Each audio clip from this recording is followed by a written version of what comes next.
எங்க ஊரு பொண்ணுகிட்டே வம்பளுக்குறியா? அப்படியே குத்துனானு வையே. என்னது டேயா? Sorry sir. நீங்க பாக்குறதுக்கு ஏறக்குறைய என்னைய மாதிரியே இருக்கீங்க. ஒரு 2 மணி நேரம் எனக்கு முக்கியமான வேலை இருக்கு. இந்த கோட்டை மாட்டிக்கிட்டு அடிக்கிறீங்களா? ஒரு 1000 ரூபாய் தரேன். ஆஹா, சோன் பப்படி வாய யோசிக்கிறான். ஒர்க் அவுட் ஆகுது. எங்க இருக்கு? பாக்கெட்ல இருக்கு, எடுத்துக்க. 200 ரூபாய் தான் இருக்கு.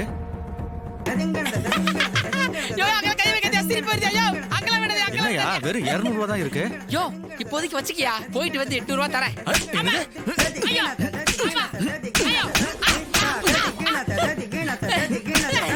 என்கிட்டயே நக்கல் பண்றியா? ஹோட்டல் வை. டேய் மஸ்தலான மூஞ்சி, 200 ரூபாய் வச்சு போடா. அண்ணன் கூப்பிட்டு இப்படி சமத்தியா அடி வாங்க வச்சுட்டு போயிட்டாலே. ஒரு பொண்ணு நினைச்சு கொஞ்சம் இறக்க காட்டுது தப்பா? இந்த ஊர்க்காரங்க சரியான முட்டா பீசுங்களா இருக்கானுங்க. என்ன எதுன்னு சரியா விசாரிக்காம இப்படி முரட்டுத்தனமா அடிச்சுட்டு போறானுங்களே. இங்க இருந்து எப்படி தப்பிக்கிறதுனே தெரியலையே. ஆமா, எதுக்கு கட்டி வச்சானுங்க எனக்கு ஒண்ணுமே புரியலையே. ஒருவேளை பணம் பறிக்கிற கும்பலா இருக்குமோ? இருக்கும். இவனுங்களை பார்த்தா அப்படிதான் தெரியுது. எங்க போறானுங்க? இன்னும் போய் ஆளுங்களை கூட்டு வருவானுங்களோ? டேய் இந்தாங்கடா. ஐயோ, இப்ப எப்படி தப்பிக்க போறேன்னு தெரியலையே.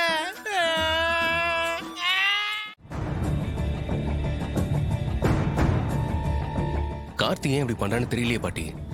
ஏதாவது பிரச்சனையா? அதனாலதான் வரலையா? தெரியலையே பாட்டி. வழக்கமா இந்த மாதிரி எல்லாம் பண்ண மாட்டான். அத்தை வந்திருக்கிறதுனாலதான் ஏதாவது பிரச்சனையா இருக்குமோ என்னமோ. நீங்க எதுக்கும் அவனுக்கு கால் பண்ணி என்னாச்சுன்னு கேளுங்க. ஃபோன் பண்ணிட்டு வரையா.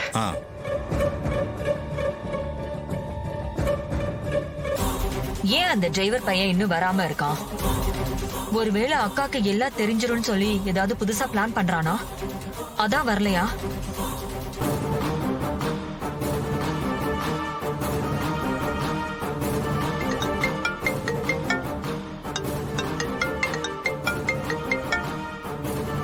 பாட்டி. கார்த்தி. என்ன பாட்டி, எல்லாம் நல்லபடியா போயிட்டு இருக்கா? இங்க ஒண்ணும் நடக்கலையா. என்ன பாட்டி சொல்றீங்க? எதுனா பிரச்சனையா? ஆமாய்யா, பெரிய பிரச்சனையா.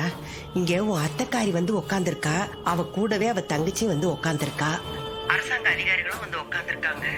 நீ எங்க எப்ப வருவேன்னு என்ன தொலைச்சி எடுக்கிறாங்க ஐயா. நானும் என்னென்னவோ சொல்லி சமாளிச்சு பாக்குறேன். உன் ஃப்ரெண்டுன்னு சொன்னியா, அவனும் இன்னும் வரலையா. நான் என்ன பண்றதுன்னே எனக்கு தெரியலையா. அப்படியா? சரி, நீங்க கவலைப்படாதீங்க, நான் பாத்துக்கிறேன்.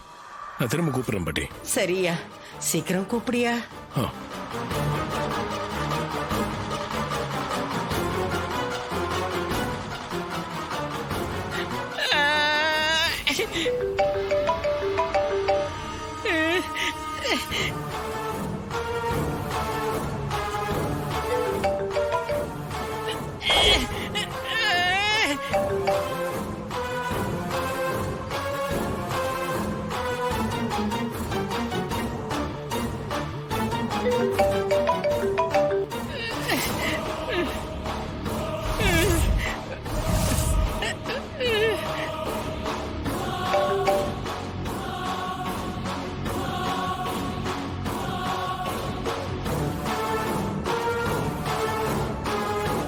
என் பேரங்கிட்ட பேசிட்டேன்.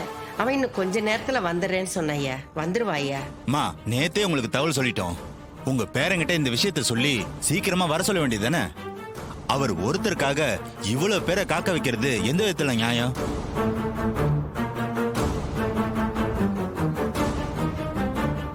ஊர்ல நீங்க பெரிய குடும்பம்ன்றதுனாலதான் இவ்வளவு நேரம் மதிப்பு கொடுத்து காத்துக்கிட்டு இருக்கோம். இல்லைன்னா நாங்க என்ன ஆக்ஷன் எடுக்கணுமோ அதை எடுத்திருப்போம். புரியுதுங்க ஐயா. உங்களை ரொம்ப நேரமா காக்க வைக்கிறது எனக்கும் கஷ்டமா தான் இருக்கு. அவன் வந்துகிட்டே தான் இருக்கான். அவனுக்கு அங்க என்ன பிரச்சனையோ. லேட் ஆகுது கொஞ்சம்.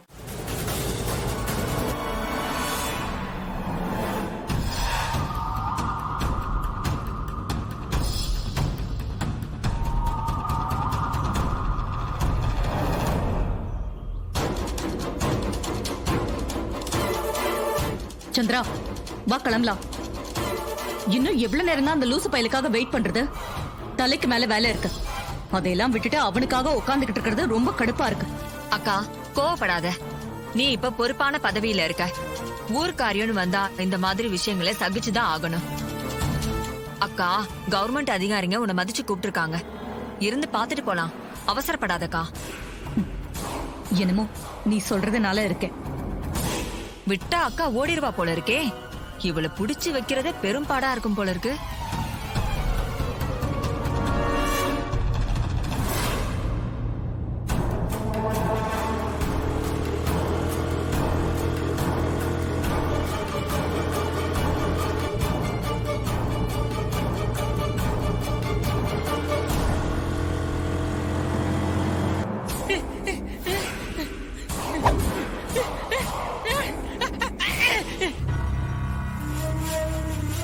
என்னம்மா உங்க பேரன் வராருன்னு சொல்லிட்டு இருக்கீங்களே தவிர வந்த பாடு இல்லையே. நல்லா கேளுங்க sir, this is too much.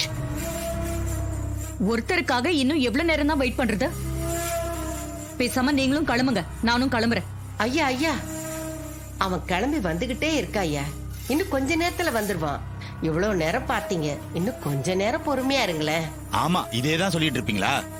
பார்க்கலாம் வராரா இல்லையான்னு.